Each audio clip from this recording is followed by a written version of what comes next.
podemos iniciar, ¿cómo se llama? Lo que es la parte de la teoría, sino que había tenido un poco de dificultades.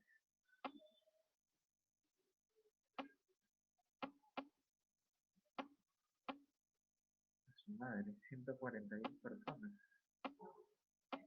Presente, presente, presente, presente, presente, presente. 10.000 presentes. Sí, todos están presentes al comienzo de la clase.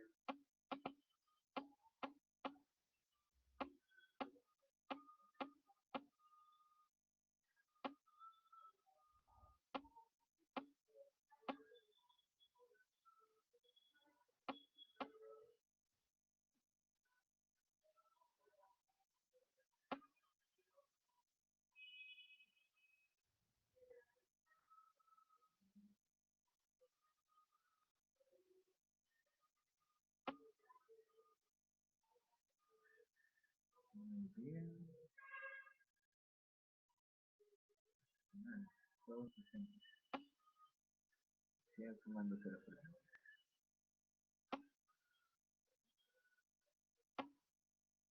María Rosa dijo presente y se fue.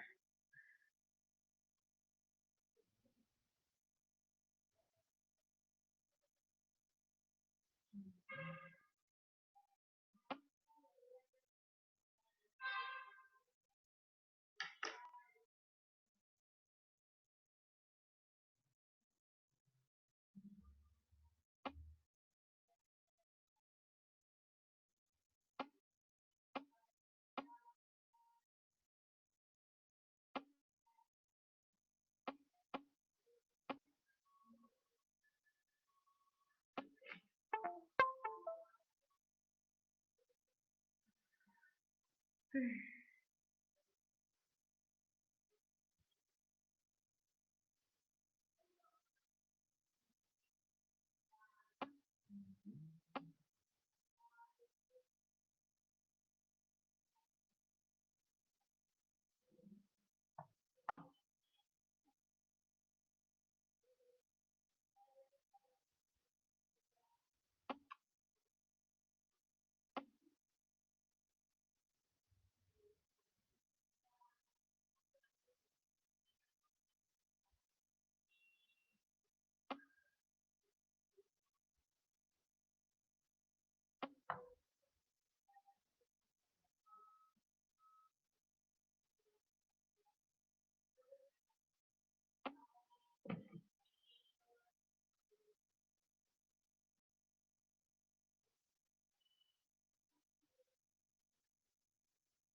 Muy bien.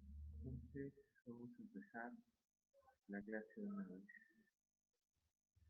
Excelente. Brenda, Juan, dicen presente y luego se van. Maravilloso.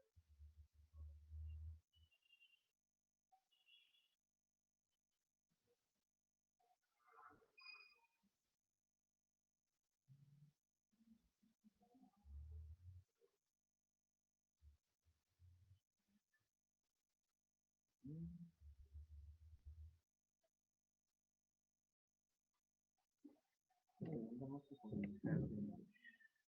Sí se escucha, ¿no? Se escucha bien, ¿no?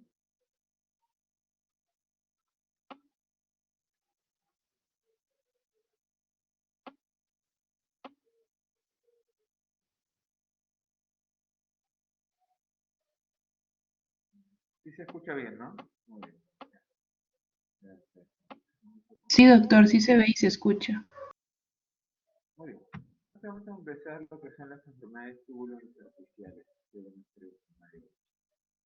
Bueno, las enfermedades tubulointersticiales son trastornos que comparten características clínicas similares a lo que son las... Doctor, disculpe, se lo escucha bajo.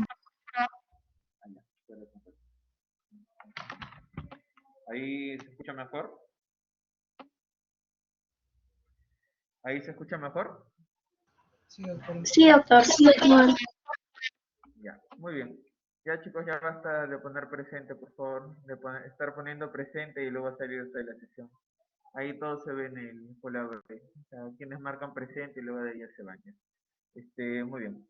Eh, Muy bien, las lesiones tubulares intersticiales son lesiones que se caracterizan por presentar dos componentes. Básicamente el componente tubular y el componente intersticial, como su mismo nombre lo dice. El componente tubular está caracterizado básicamente porque se va a presentar una lesión, por decirlo así, producto de una hipotensión o de una sepsis, por ejemplo, o de la administración de fármacos nefrotóxicos que va a causar una hipoperfusión a nivel renal. Esta hipoperfusión a nivel renal se va a ver evidenciada dentro del paciente con el aumento de los valores de urea y creatinina posterior a la sospecha de que el paciente haya presentado una hipotensión o una sepsis o de causa que haya sido por nefrotóxico. Entonces, ¿qué es lo que vamos a tener? Vamos a tener a un paciente en el cual, por ejemplo, tuvo una sepsis severa o tuvo un sangrado y le produjo una hipotensión y esta hipotensión va a producir una hipoperfusión a nivel renal y esto va a hacer de que aumente los valores de ureocartenina. ¿Cómo se comportaría igual que una lesión renal aguda? Muy bien. Mientras que el componente intersticial es el componente inflamatorio. Es lo que vamos a tener, por decirlo así, en la nefritis intersticial, ya sea cualquier causa que lo vaya a ocasionar, y va a ser caracterizado por lo que son los procesos inflamatorios, además de que se va a presentar edemas y tubulitis. Obviamente que los procesos inflamatorios van a estar ligados a lo que son factor de necrosis tubular, interleuquinas, citoquinas, leucocitos también van a estar involucrados en ese sentido y también lo que es la parte del daño al endotelio, pero ya esa es otra clase y otra clasificación. ¿Qué es lo que vamos a tener en este componente intersticial? Que se va a producir una lesión renal aguda, o falla renal aguda o insuficiencia renal aguda, como lo quieran utilizar. Y esto va a estar caracterizado, el componente intersticial, como lo vemos diciendo, por el proceso inflamatorio. En los casos graves y prolongados puede estar todo el riñón afectado, así que hay que tener bastante cuidado y siempre hay que tratar de resolverlo de la manera más rápida y adecuada.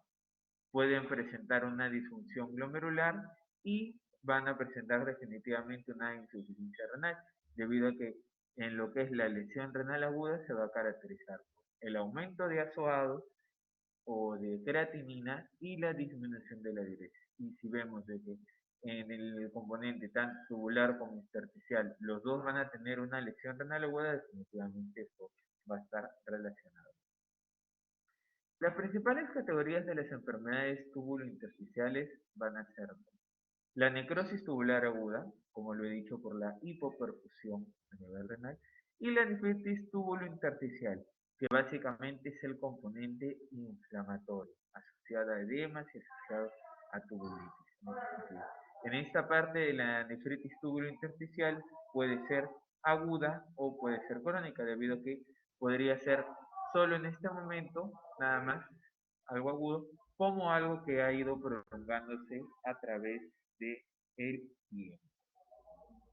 La nefropatía por contraste es un tipo no es un tipo de nefropatía, sino que es un tipo de característica clínica a la cual se va a ver asociado, como se llama, a una necrosis tubular aguda por un medio de contraste. En estos casos, en un contraste yodado. Por ejemplo, en la historia, por decirlo así, de lo que es la nefropatía por contraste, vamos a ver de que antes se utilizaban lo que eran los contrastes a base de yodo. Y esto hacía de que se produzca un daño a nivel renal y se produzca una hipoperfusión. Y esta hipoperfusión va a generar la falla, la lesión renal aguda. ¿Qué es lo que pasó? Que conforme fueron pasando los años, se fueron mejorando este tipo, ¿cómo se llama?, de contrastes. Y ya se comenzó a tener contrastes que no sean a base de yodo. Además, también se vio de que este tipo de contrastes a base de yodo tenían una osmolaridad alta. Esa osmolaridad alta hacía, ¿cómo se llama?, de que los pacientes presentaran, espero que no sea ningún otro presente más. Sí, he hecho otro presente más. Ya, suficiente. Ya. Hacía de que esta osmolaridad produzca un proceso inflamatorio y este proceso inflamatorio iba a hacer de que se prolongara el daño a nivel del riñón. ¿Qué es lo que pasó también? Ya basta, chicos, ya nada de presente, por favor, ya pasó el tiempo ya. Esto hacía, ¿cómo se llama también? De que esta osmolaridad aumentada o estos contrastes yodados hiperosmolares hacían de que también se prolongara el daño a nivel renal. ¿Qué fue lo que pasó conforme fue pasando el tiempo? Los contrastes se volvieron menos hiperosmolares, tanto es decir que ya se volvieron casi con una osmolaridad normal, isosmolar, o una osmolaridad reducida, hiposmolar. Actualmente se tienen contrastes hiposmolares con poca concentración de yodo, los cuales no tienen tanto daño a nivel renal. Muy bien. Otro punto también que la tenemos acá es lo que es la nefropatía por analgésicos. Bueno, nefritis intersticial, ¿qué quiere decir? Un proceso inflamatorio, ¿sí?, la cual va a producir, como se llama también, un daño a nivel renal. Vamos a tener también que va a producir una nefropatía por reflujo y una característica más que vamos a tener, o de otro tipo, ¿cómo se llama?, por otro tipo de enfermedades, lo que es el riñón de mieloma. Son procesos inflamatorios que se van a dar, ¿cómo se llama?, en el riñón, por ejemplo, en la parte de lo que es el riñón de mieloma, caracterizado por esta enfermedad, que es el mieloma múltiple. Lo que van a hacer, por ejemplo, lo que pasa en el riñón de mieloma es de que muchas veces producen procesos inflamatorios y lo que va a ocasionar es una obstrucción en ese tiempo. Chicos, ya basta de presente, es incómodo, ya empezamos la clase, ya ustedes sabían a qué hora tenían que llegar, por favor, ya basta de estar estudiando presente. Gracias, por favor. ¿Ya? Los riñones también están expuestos a concentraciones elevadas de toxinas, siendo el tejido con mayor llegada de sangre de todo el organismo, casi un 25% del gasto cardíaco. En ese sentido, por eso es importante, ¿cómo se llama?, evitar una cierta cantidad, ¿cómo se llama?, de nefrotóxicos, o básicamente evitar los medicamentos nefrotóxicos en una base de que tengamos un paciente con una enfermedad renal crónica, debido a que la idea es tratar de conservar más masa funcional renal en ese sentido. Por lo tanto, los agentes tóxicos llegan a una velocidad 50 veces mayor que a los demás tejidos y en concentraciones más elevadas. ¿Qué quiere decir? Que el riñón es un órgano muy noble, el cual nos va a ayudar muchas veces a tratar de equilibrar o a tratar, ¿cómo se llama?, de sintetizar estos fármacos que pueden ser muy lesivos en otro tipo de órganos. Cuando la orina se concentra de células tubulares, pueden estar expuestas a concentraciones moleculares de 30 a 1000 veces mayores que en el plasma. Sí, definitivamente. Hay que tener por eso bastante cuidado con la elección de los tipos de medicamentos, así con la elección de los tipos de analgésicos que vamos a dar a cada uno de nuestros pacientes. No significa que vayamos a dar, ¿cómo se llama?, un medicamento así por dar, sino que tenemos que ver todo lo que implica darle ciertas terapias a los pacientes. La nefritis intersticial es una enfermedad aguda, generalmente reversible, claro, si quitamos la notis y evitamos lo que es el proceso inflamatorio, obviamente que va a ser una enfermedad reversible. Y es una causa poco frecuente de lesión renal aguda, sí, porque generalmente no, ¿cómo se llama?, se revierte o se quita la noche y obviamente que vamos a tener, ¿cómo se llama?, una recuperación, porque simplemente estamos suspendiendo el proceso inflamatorio inflamatorio. Es muy difícil, por ejemplo, cuando se trata de una lesión tubular, porque básicamente esto se produce por una hipoperfusión renal y si tenemos un área de isquemia renal, muchas veces es un poco difícil o más difícil de que el paciente pueda recuperar esa zona de isquemia. Se representa solo alrededor del 2 o 3% de todas las lesiones renales agudas comprobadas por biopsia renal, porque muchas veces es difícil en realidad, en el sentido de que, por ejemplo, una indicación de biopsia renal podría ser una falla renal aguda, la cual no está determinada o no está catalogada, y de estas fallas renales agudas, de todo el universo diagnóstico que vamos a tener, solo 2 o 3% está supeditado, por decir así, a la nefritis intersticial. Luego vamos a tener lo que es la parte también de lo que son las lesiones renales agudas inexplicables, inducidas por medicamentos, eso también es un porcentaje un poco mayoritario, 10 a 25%, porque generalmente la mayoría de pacientes que entran a la unidad de cuidados intensivos se utilizan bastantes fármacos nefrotóxicos y después del uso de fármacos nefrotóxicos vamos a tener, ¿cómo se llama? Lo que es la falla renal. Antes de la aparición, chicos, ¿qué dije sobre el presente? Por favor, díganle a sus compañeros que es incómodo. Ya, mira, ya son 3 y 10 de la tarde y por favor dejen de estar poniendo presente. ¿Ya? Por favor, es muy incómodo. Gracias. Antes de la aparición o disponibilidad de los antibióticos se asociaba generalmente o a infecciones, en la causa de lo que es la parte tubular, en ese sentido. Pero en la actualidad se puede apreciar que hay más agentes antimicrobianos o los inhibidores de la bomba de protones en los AINES que van a producir una nefritis tubulointersticial. Y en este caso, prácticamente casi el 80%, hasta un poco más, se debe, ¿cómo se llama? Lo que son los medicamentos. Ay, dale, caramba.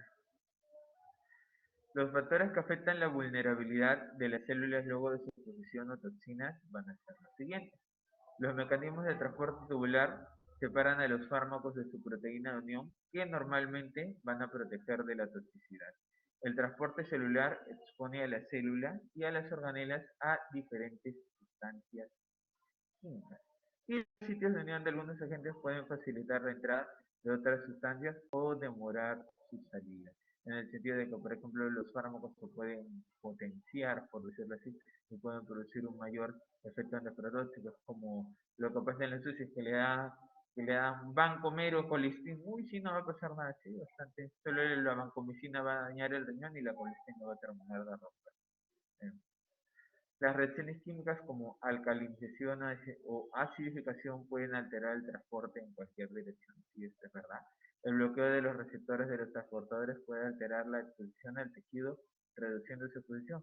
¿Qué quiere decir? No habíamos hablado de que lo que es la parte de las células celulares. Ay, un rato. ¿Aló? Ya.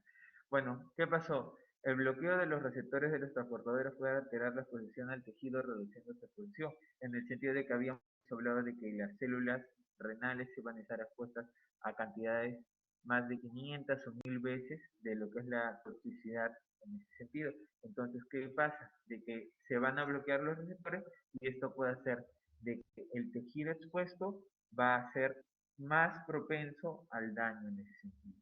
Los riñones, al tener mayor consumo de oxígeno y glucosa por gramo de tejido, son más vulnerables a las toxinas y afectan el metabolismo. ¿Así? Acá vamos a tener lo que es el daño glomerular que se puede producir en la nefritis tubulointersticial. En el cuadro número 1 vamos a ver que se va a producir una hipertensión intraglomerular y se produce fuga de mediadores inflamatorios al intersticio tubular. Pero me dirán, pero doctor, pero usted me dijo que había una hipoperfusión a nivel renal. Sí, está bien, o sea, hay una pobre llegada de sangre, como se llama lo que es la parte de lo que es cómo se llama el riñón. Pero, ¿qué es lo que hace el riñón? Para evitar esto, aumenta lo que es su presión intraglomerular para evitar de que esta hipoproducción pueda llegar a más partes del glomérulo. Es por eso que se produce también pérdida de mediadores inflamatorios en ese sentido, y es lo que altera o lo que va a alterar la arquitectura normal del glomérulo. En la parte número 2 se produce escape de leucocitos de los capilares glomerulares.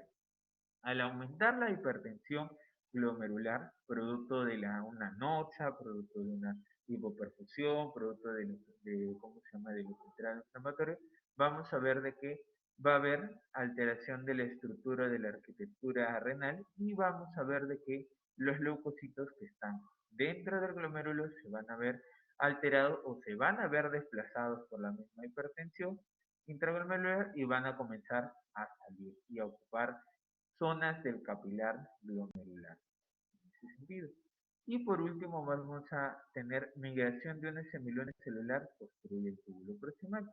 Igual el mismo proceso, al haber fuga de leucocitos, al haber aumento de la hipertensión intraglomerular, vamos a tener este desplazamiento de células, las cuales van a ocasionar van a ocasionar, ¿cómo se llama?, una obstrucción a nivel del túbulo proximal. Y por consecuente todo esto va a generar, ¿cómo se llama?, la lesión renal aguda o la falla renal aguda, que es característico en este caso de las nefritis túbulo intersticiales. Acá vamos a tener cuáles son las causas de las nefritis túbulo intersticiales. Vamos a tener causas infecciosas. En un primer momento hablamos de que antes de que ¿cómo se llama?, de que se utilizara de manera más masiva lo que son los medicamentos y los antibióticos, teníamos de que la sepsis y la hipotensión iban a ser las responsables de lo que son ¿cómo se llama?, las afectaciones tubulares y también lo que es la parte especial. Entonces todavía tenemos como una de las causas los procesos infecciosos. El otro que tenemos lo que son los agentes tóxicos y las reacciones inmunológicas. En esta parte de los agentes tóxicos vamos a tener lo que son los medicamentos. Los medicamentos básicamente, ¿cómo se llama?, con mayor nefrotoxicidad. A la cabeza podemos decir que tenemos los antibióticos. ¿Qué tipo de antibióticos? Aminoglucósidos, lo que son las vancomicinas, lo que son los carbapenems también. En ese sentido, también tenemos otro tipo de medicamentos, como lo que son los antiinflamatorios no esteroideos, las sustancias de contraste también, y también acá podríamos hablar también sobre los inhibidores de la bomba de protones, que a largo plazo producen, ¿cómo se llama?, una nefritis intersticial por un proceso inflamatorio, pero todavía no está bien determinado, o por decirlo así, no está bien estudiado. En lo que son las reacciones inmunológicas, podría ser lo que son, por decirlo así, las reacciones que se producen por enfermedades sistémicas, como por ejemplo el lupus eritematoso sistémico, que produce un proceso inflamatorio exagerado y que tiene bastante compromiso a nivel renal.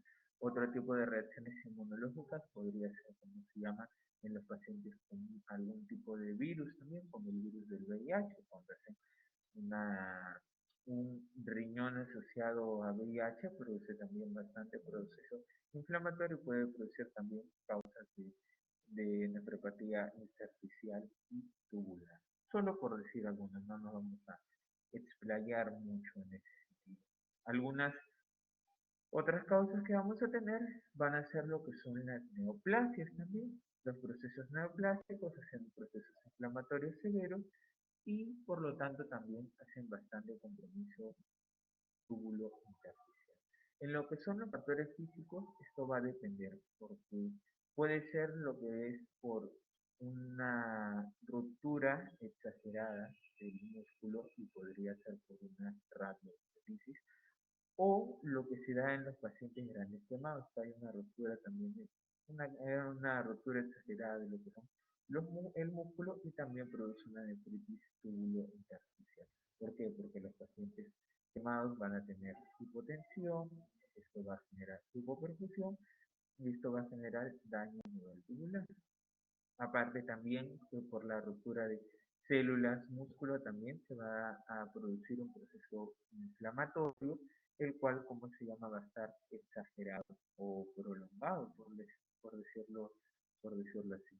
Otro tipo de enfermedades también puede ser por algún tipo de enfermedades metabólicas, como lo que es la diabetes, como por ejemplo la nefropatía diabética. Lo que va a hacer la hiperglicemia es alterar lo que va a hacer la hiperglicemia dentro del riñón es aumentar la liberación de radicales libres, y esta liberación de radicales libres va a tener repercusión sobre varias estructuras, no sobre varias estructuras del riñón, sino sobre varios procesos metabólicos en ese sentido, como es la vía de los polioles, la cual va a hacer de que se produzca mayor cantidad de hidrogeniones y de radicales libres, la vía, ¿cómo se llama?, de la exosamina, que va a también producir más proceso inflamatorio también.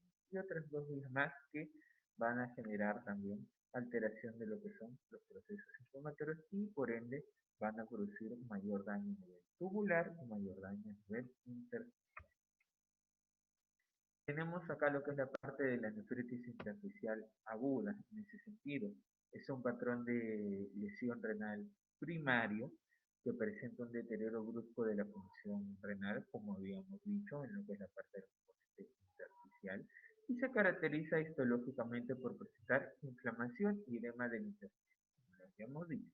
Es una causa importante de insuficiencia renal aguda, debido también a las reacciones de hipersensibilidad de los fármacos. Hemos dicho de que la causa más predisponente de nefritis tubulointersticial es producida por lo que son los fármacos.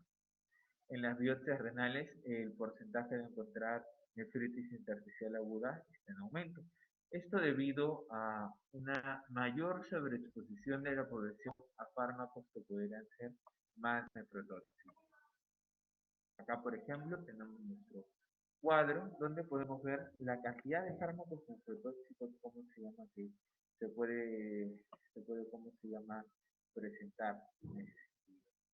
Acá tenemos lo que son los antibióticos, las cefalosporinas, sobre todo las cefalosporinas de tercera y de cuarta generación, la ceftriaxona, que produce también una reacción inflamatoria, y la ceftazidima, que tiene que regularse su dosis a nivel renal por la toxicidad, isoniacidas también, algunos tipos de penicilina con garbapentina, rifampicina, lo que es la parte de la vancomicina, fármaco altamente nefrotóxico. Los antiinflamatorios de este video, algunos diuréticos, así como los diuréticos de asa, como la fluoxamina, y algunos tipos de miscelánea, como se llama, que podemos encontrar: allopurinol, acetropina, captopril. Los YECA y ARA2, por la misma vasoconstricción que van a producir mayor hipotensión a nivel renal y mayor hipoperfusión. Omeprazol, como inhibidor de la bomba de protones, que produce efectos inflamatorios. Fentiramina, fenitoína, eso sí también. Quinina, la ranitidina en ese sentido también. Algunos tipos de agentes infecciosos como Corynebacterium, Escherichia coli, bueno, el estafilococo y el estreptococo sí definitivamente deben ir a la cabeza en ese sentido, en estas causas. Algunos tipos de virus como citomegalovirus, VIH, que ya lo hemos dicho, algunas enfermedades granulomatosas también, ahí se podrían poner. Otro tipo como la leptospirosis, que produce la enfermedad de Weil, que es una lesión también tubulointersticial que va a producir una falla renal aguda, y es importante tratarlo de manera pronta. Algunos otros tipos como clamidia, riquecias, ¿sí?, y algunas enfermedades idiopáticas como la causa inmunitaria, como una nefritis espontánea tubulointersticial, que no es muy común, que digamos, pero se le pone ahí, como se llama, como un tipo de miscelánea en ese sentido. De ahí vamos a tener también acá otra tabla donde se puede apreciar, cómo se llama, la cantidad de fármacos que pudiéramos presentar, un poco cómo se llama, más detallado. En el casi el 75% de nefritis intersticiales agudas se produce por fármacos, hemos dicho. 5 a 10% por lo que son los procesos infecciosos.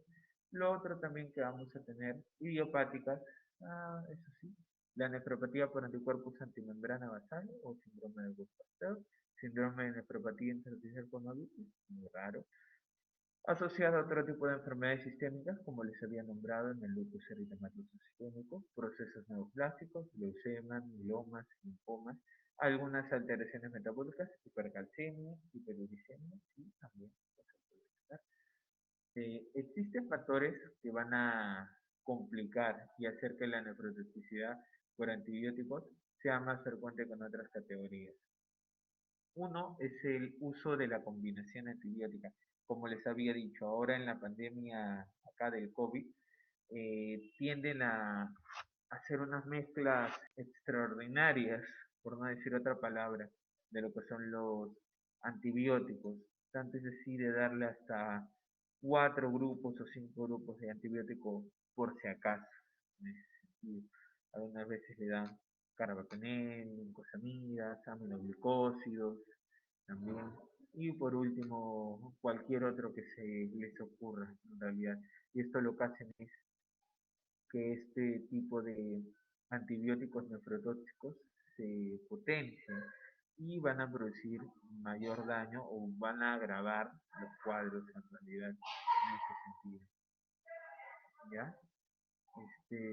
Lo otro que también vamos a tener es que otro factor también es que la mayoría de estos fármacos, como se llama, se van a eliminar en lo que es la vía renal y por lo tanto, por lo mencionado, la concentración va a aumentar. Ya le habíamos dicho anteriormente de que estas concentraciones aumentadas van a tener repercusiones más, por decirlo así, 500 o 1000 veces más de lo que, ¿cómo se llama? De lo que debería ser en lo que es la parte de las células.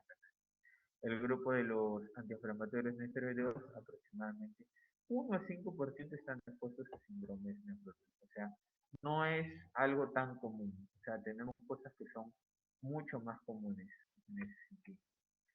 La nefritis intersticial aguda se asocia a infecciones renales primarias, tales como pielonefritis bacteriana aguda, tuberculosis renal y nefritis por hongo. La nefritis por hongo sí es extremadamente rara, solo lo pongo ahí para mencionar. Algunos procesos infecciosos también, o bueno, la mayoría de procesos infecciosos, como estreptococos, estafilococos, leptospirosis, criptococosis, algunos virus como citomegalovirus, hantavirus e Epstein-Barr. Las infecciones sistémicas también pueden cursar con una lesión directa por los mismos patógenos o al estar asociados a otros fármacos que van a ser utilizados.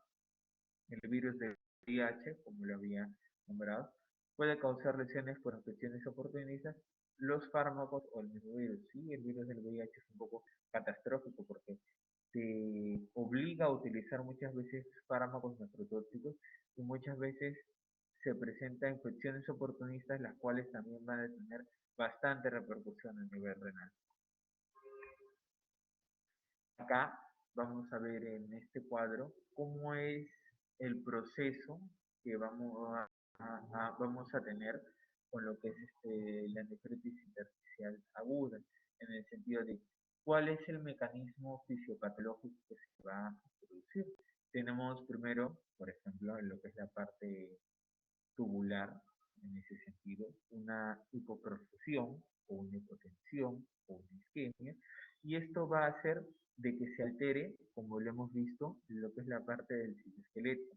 Va a haber un aumento de la presión intraglomerular, un escape de leucocitos y un movimiento de lo que son las células en el túbulo proximal que va a ocasionar una función a ese nivel. Va a haber una pérdida de la polaridad celular, va a haber una descamación, va a haber esta migración que les digo, va a haber también un cuadro de apoptosis y necrosis y por último, este movimiento, pérdida de la polaridad con movimiento de células va a ocasionar lo que es una obstrucción a nivel tubular. Todo esto mediado o también caracterizado por lo que es los procesos inflamatorios o como se llama agentes inflamatorios que se van a producir. Otro O sea, no es que se produzca solo esta parte aparte, sino que todo se produce en consenso. Vamos a tener una injuria a nivel endotelial, como lo había mencionado al comienzo de la clase. Esto va a desencadenar la liberación de procesos inflamatorios como interleuquina, óxido nitroso, factor de necrosis, tumoral, la liberación también de radicales libres, que esto también es importante, y va a producir un aumento de la vasoconstricción. Este aumento de la vasoconstricción va a alterar también, ¿cómo se llama?, lo que son los mediadores inflamatorios. Va a ocasionar una capilaritis y va a hacer de que se perpetúe las áreas de isquemia, o sea que no haya una buena perfusión y que vaya a hacer de que esta isquemia dañe más el riñón.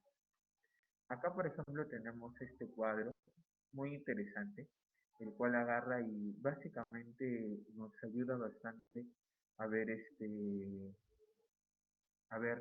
lo que es la noxa que va a entrar, que va a hacer que se produzca la isquemia y la hipoperfusión.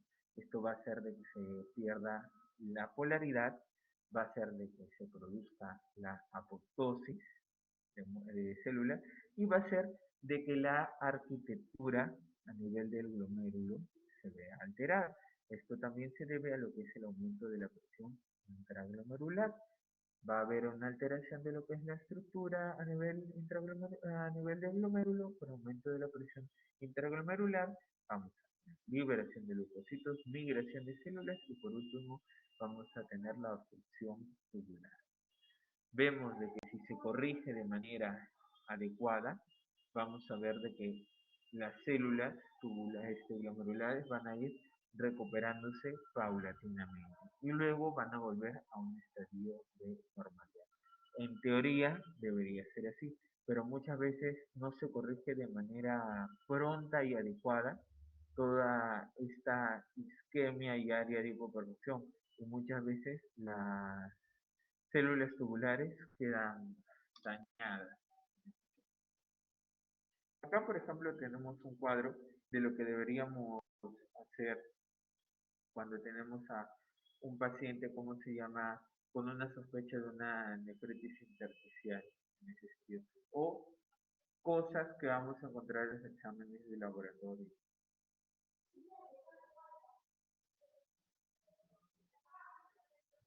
Acá, por ejemplo, vamos a ver de que vamos a tener un sedimento urinario alterado, básicamente, en los pacientes que presentan una nefritis intersticial. Por ejemplo, vamos a tener lo que es la parte de eritrocitos y cilindros eritrocitarios. Si sospechamos en una glomerulonefritis, puede ser una glomerulonefritis primaria, puede ser una glomerulonefritis secundaria. Acá tenemos lo que son la parte de lo que es enfermedades sistémicas como vasculitis, hipertensión maligna también, y algún tipo de microangiopatía traumática. En ese sentido, en lo que es la parte de encontrar los cilindros leucocitarios, en ese sentido va a estar, esto va a ser, ¿cómo se llama?, característico de lo que es, ¿cómo se llama?, la nefritis intersticial, en ese sentido, junto con la eosinofiluria. Eso es característico. Por ejemplo, yo les podría hacer una pregunta, así. En el examen de orina, ¿qué es lo característico de encontrar en la nefritis intersticial? Si pongo ahí cilindros leucocitarios y eosinofiluria, marcan los dos. Si pongo, por ejemplo, cilindros leucocitarios, nada más, y todas las demás respuestas falsas, cilindros leucocitarios. Si pongo eosinofiluria y ninguna otra de las respuestas, marco solo eosinofiluria. Esa puede ser una buena pregunta para el examen. Ahí también vamos a ver lo que son los tipos de cilindros pigmentados que se producen en la acidosis tubular, en ese sentido.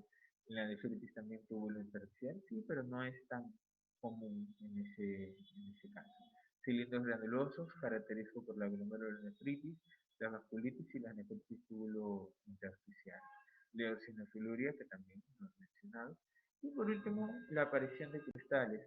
que es generalmente por la nefropatía aguda asociado a ácido úrico, lo que es el oxalato de calcio, y por algunos fármacos que pueden precipitar, como se llama lo que son los cristales. Acá, por ejemplo, si sospechamos de nuestro paciente que tiene una nefritis túbulo intersticial, vamos a ver que más del 100% va a presentar una insuficiencia renal aguda o una lesión renal aguda, esa que es una característica clínica. Luego vamos a ver de que muchas veces estos pacientes, ¿cómo se llama? Van a tener requerimiento o necesidad de diálisis. Va a depender de nosotros de que actuemos de manera pronta para poder, ¿cómo se llama? Eh, quitar o, por decirlo así, tratar la nota desencadenante que está haciendo que el paciente presente una lesión renal aguda.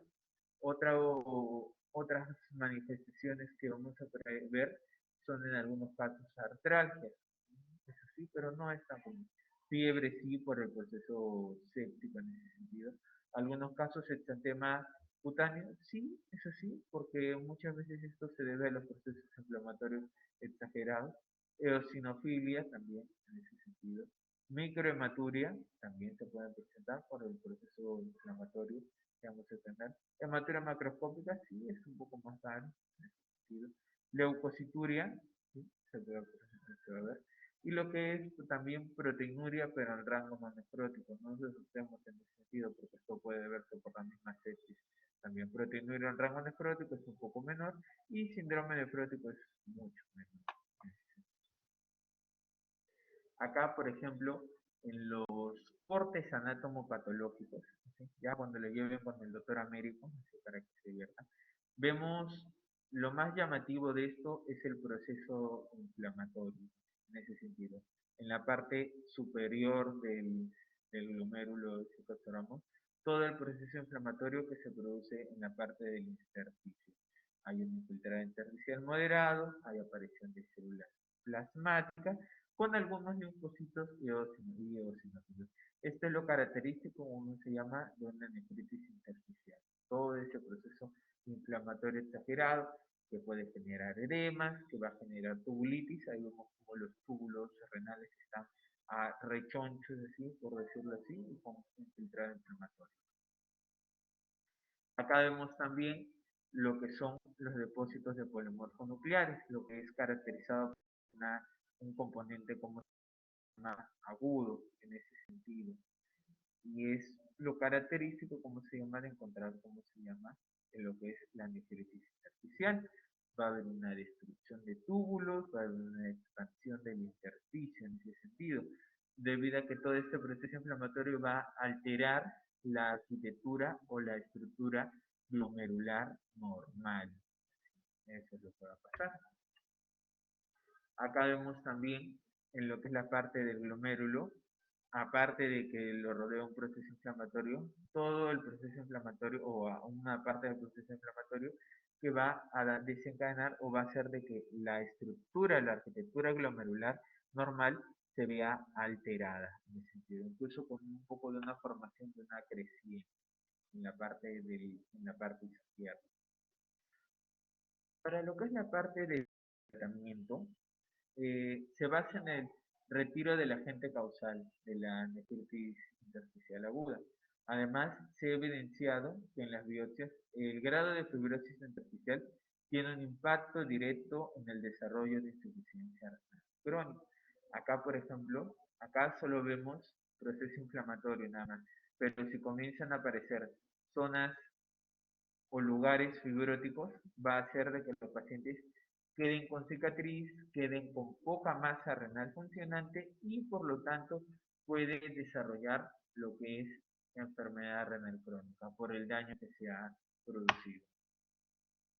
El uso de corticoides sigue siendo algo controversial, pero ustedes dirán, no doctor, pero si se trata de un proceso inflamatorio, entonces debemos darle un antiinflamatorio, los corticoides estarían bien. Sí, pero ha habido estudios en los cuales se ha visto de que no se ha presentado un mayor beneficio, en realidad, fuera de un grupo ligeramente significativo, pero no todos los pacientes que se les da tratamiento con corticoides en sospecha de una nefritis intersticial van a cursar con una buena evolución en ese sentido. No evolucionan de la manera como desear. En los estudios realizados se aprecia que el uso de los corticoides sí logra disminuir el infiltrado intersticial celular y se logra recuperar rápidamente la función renal, pero no en todos los pacientes fáciles. En los pacientes que se presentó, o por decirlo así, que sí tuvieron una ventaja con esto, fue lo más llamativo que se logró encontrar en ese sentido. En lo que es la parte de las nefritis túbulo-intersticiales crónicas, la etiología es multifactorial en ese sentido. Los fármacos siguen siendo la causa principal, especialmente la asociación analgésica. El consumo crónico de analgésicos por más de 5 años y en grandes cantidades puede acumular, como se llama, se va a dar de manera acumulativa y puede ocasionar a largo plazo una nefritis intersticial crónica. Histológicamente podemos encontrar lo que es la parte de atrofia tubular por el mismo proceso crónico, una fibrosis intersticial con áreas fibróticas por el mismo proceso inflamatorio, y siendo los infiltrados celulares intersticiales más aislados, que quiere decir que ya no están más juntos, como en estas fotos, ¿no? Que se van a presentar como si fueran partes, en realidad. Según va progresando la gravedad de las lesiones tubulointersticiales, son más frecuentes las alteraciones glomerulares, como fibrosis y lo que es la glomerulosclerosis. El glomerulo se comienza a esclerosar y esto ya va a ser muy difícil, como se llama, de tratar, porque ya el daño ya va a estar definitivamente establecido. Suelen tener una evolución lenta y clínicamente pobre expresiva, con síntomas inespecíficos. Muchas veces las manifestaciones clínicas es la pérdida de la concentración de la orina, la cual se manifiesta con poliuria, polidipsia y mixturia en algunos casos. Se pierde la capacidad de reabsorción de sodio, así como la capacidad de acidificación, además de presentar proteinuria en rangos variables. Y la falla renal suele ser de un origen lento. Se conforma básicamente como una esclerosis focal y sedentaria, donde la falla renal es lenta y es paulatina en ese sentido. Acá, por ejemplo, podemos ver las causas, ¿cómo se llama? O etiologías de las nefropatías intersticiales crónicas. Por ejemplo, tenemos fármacos, fenacetina, paracetamol, cafeína, el litio también, en ese sentido, ciclosporina, tacrolimus y algunos agentes quimioterápicos. Lo que es la parte de algunos tóxicos, el plomo, cadmio y mercurio, así también. Algunos procesos neoplásicos como el mieloma y las leucemias, y algunas alteraciones metabólicas como es la parte de la hipercalcemia, hipopotasemia y hiperuricemia en ese sentido. En lo que es los procesos de base inmunológicos, la sarcoidosis y el síndrome de Sjögren también están a la cabeza, así como el lupus eritematoso sistémico. Alguna neuropatía obstructiva como hiperplasia prostática, reflujo vesicoureteral, sí, también, pero no es lo usual. Procesos glomerulares y proteína hidrocronética, sí, por una glomerulonefritis, que va a ir progresando a una glomerulosclerosis. Nefropatía por radiación, un poquito más difícil en realidad. Y nefropatía de los volcanes, mucho más. Muy bien, chicos. Esto sería todo para la clase de nefropatías intersticiales. No me gusta recargar mucho la clase, en realidad, para que sea, por decirlo así, para que sea entendible en ese sentido. ¿Alguna duda? ¿Alguna pregunta?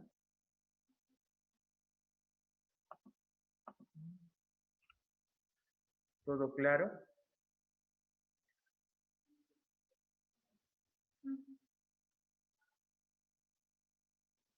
Muy bien, chicos. ¿Todo claro quedó? ¿No hay ninguna duda? Muy bien, entonces aprovechando la situación, les voy a compartir de una vez cómo se llama de una vez cómo se llama la clase. Aprovechando ya la...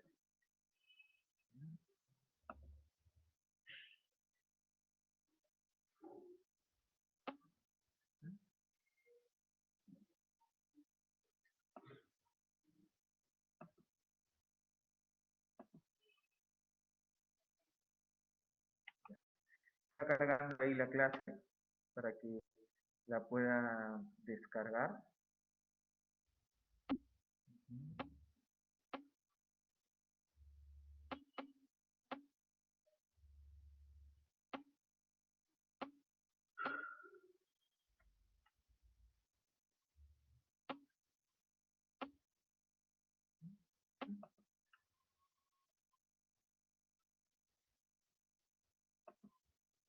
Listo, ya he compartido la clase, ¿cómo se llama? Para que puedan, ¿cómo se llama? Descargarla, ¿ya? Si no, ya cualquier intercurrencia que su delegado se comunique conmigo, ya para poderle pasar la clase, ¿ya?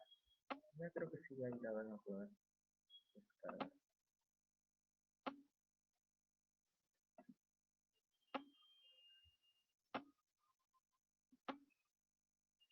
Muy bien, chicos, que tengan una muy buena tarde. Muchas gracias por la atención.